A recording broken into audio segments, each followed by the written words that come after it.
What up, YouTube? Today, I have a very crazy story for you. So recently, I was in my hometown visiting for the holidays, and I got to talking to certain people. Obviously, the grandmas and the dads of the world. I'll give you a little bit of a teaser. It's got Ronald Reagan anti-abortion videos, and potentially an undercover prostitution ring hosted on a mini-clip golf game. You're not going to believe it, so let's get to the video.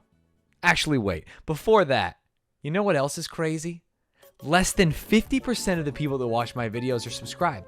And I've got some big goals that you're going to hear about later. So please, if you like the content, subscribe to the video. If you don't like the content, you can unsubscribe from the video. It's an easy trade. Okay, let's get to it. God, can I tell you something, chat? Something fucking wild. I have learned a lot about YouTube this week because I went back to my hometown, Yuma, Arizona, and spent time staying with my grandmother. And she has recently got high-speed internet. I know, it's 2021. My grandma, she's 84 years old. She now has high-speed internet and a smart TV. And so she watches a lot of YouTube. What that means is she watches a lot of, and I shit you not, Ronald Reagan speech compilations. Like, Ronald Reagan was funny, and it's like a 15-minute video of Ronald Reagan making little jokes. And I will say, Ronald Reagan actually had some zingers, dude. The guy before the Alzheimer's hit was a funny man. But the problem was, in between Ronald Reagan was a funny guy compilations are the most insane advertisements I've ever seen. If you've wondered what an 84-year-old woman sees as an ad on YouTube, picture this. You're in a hospital. A young, white, blonde nurse comes up, but not too young, maybe 26, 27 years old. She looks at the camera and says, "It's 2021. There have been many advances in science and technology. Modern medicine is changing the world. We needed to rethink science, and now we need to rethink our laws. And that's why Roe v. Wade is an antiquated law that we need to get off the books." And I went, what the fuck is happening right now? I thought it was going to be go get the vaccine.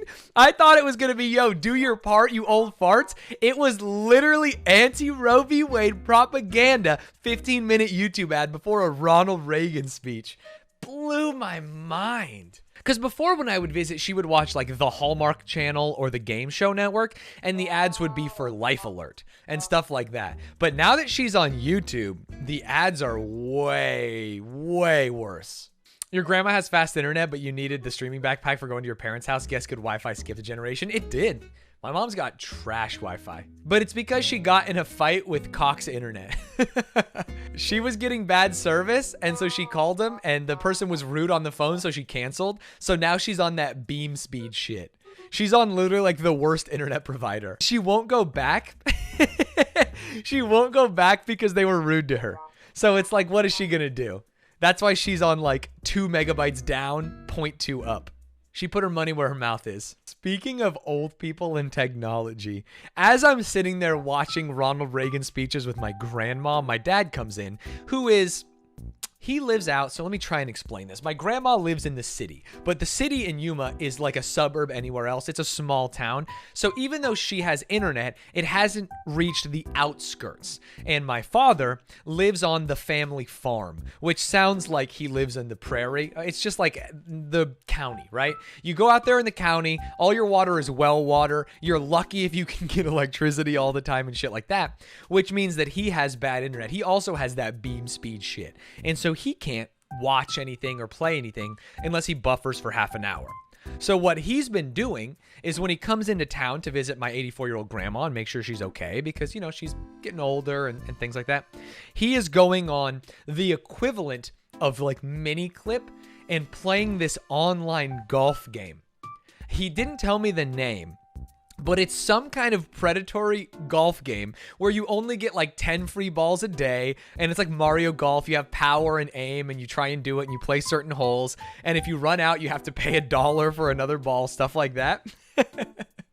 And he was telling me, this is gonna sound like I made it up. How do I want to tell it honestly, speak truth to power, and not make you guys think that I'm making up a story, because this blew my mind. He believes that he has stumbled into an online prostitution sex hotline in this golf mini clip game because someone named AssEater69 keeps sending him free balls. So like I said, you run out of balls in the game and you can buy more. And when you play against someone, you can tip them.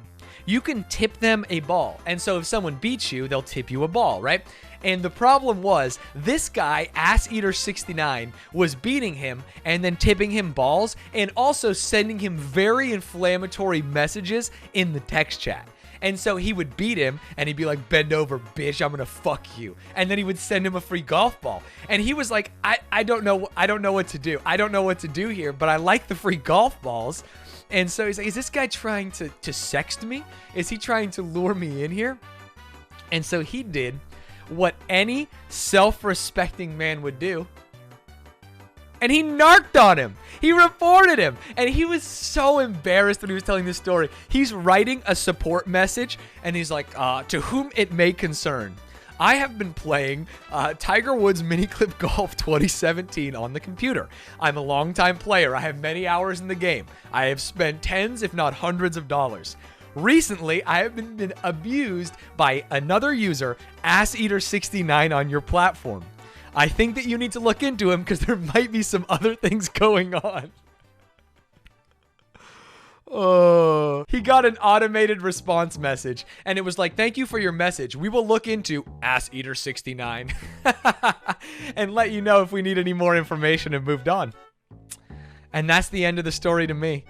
What a fucking bonkers world we live in. The funny thing is he didn't know the guy's name was AssEater. He thought it was like a cedar until he really... It took him a couple days of getting the tips from this guy, getting the free golf balls before he turned on him. The game itself is scary because he was like, well, you have to buy the good golf clubs to get the good golf swings. And if you don't have the good golf balls, sometimes you can have a perfect swing and the ball will shank. And I'm like, dude, he has an Xbox with like Tiger Woods golf that I gave him. I was like, just play that one. But he was like, well, we don't have internet, so we can't, play multiplayer. So I play the mini clip version.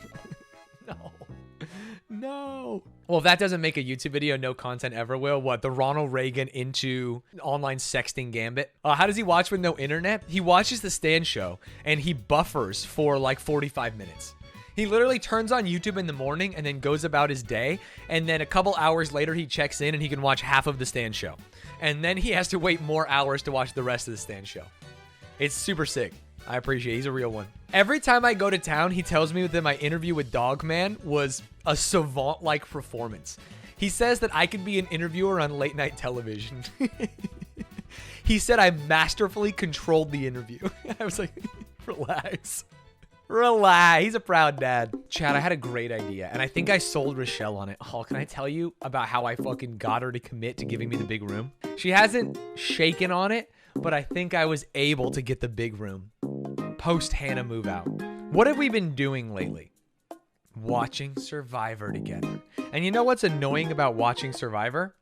We have to cramp in 2 chairs, 1 desk, 1 microphone, crank the gain. What if I had a bigger room? And what if in that room I had a content couch? Maybe we don't call it a content couch. Maybe C couch is a little bit tough. And I can pop the stream deck, we sit on the couch, 2 mics, and all of a sudden we're watching TV, but we are a little more comfortable. I think that could be fun, and then we could do more things. Yeah, I think that would be cool. And so I'm thinking about, the React sofa. It would give it a reason for having a big room, because I can't fit a React sofa in here. It's not a streaming room, it's a reacting room. The commentary couch, so true. Actually, unironically, the commentary couch. So I think it'd be good. I'm hoping she kind of like went, oh, really? And instead of a hard no, she was like, oh, that's interesting. The gears were turning. Not gonna lie, the energy you're bringing is the same as kids selling their dad on a puppy. Yeah, but I think I might be able to get through here. I think I might be able to get through here. Hello, Stanz. I'm a YouTube frog. This is my first time here. Big fan of Rochelle, too. Thank you. We were supposed to play basketball or go bouldering this morning, and I woke up at 9 and was just vibing, checking Reddit. I waited till around 10, because that's when it's like not that rude to wake someone up. And I was like, hey, do you still want to play basketball? She looks at me, opens her eyes, and goes, nope, and rolls back over and goes to sleep. So I said, okay, I'm going to stream. You guys are lucky. The real good news is that the best content on YouTube has just been me sitting here picking my ass, talking about NFTs, talking about random shit, talking to Rochelle. And so as long as we can keep that going, we're good.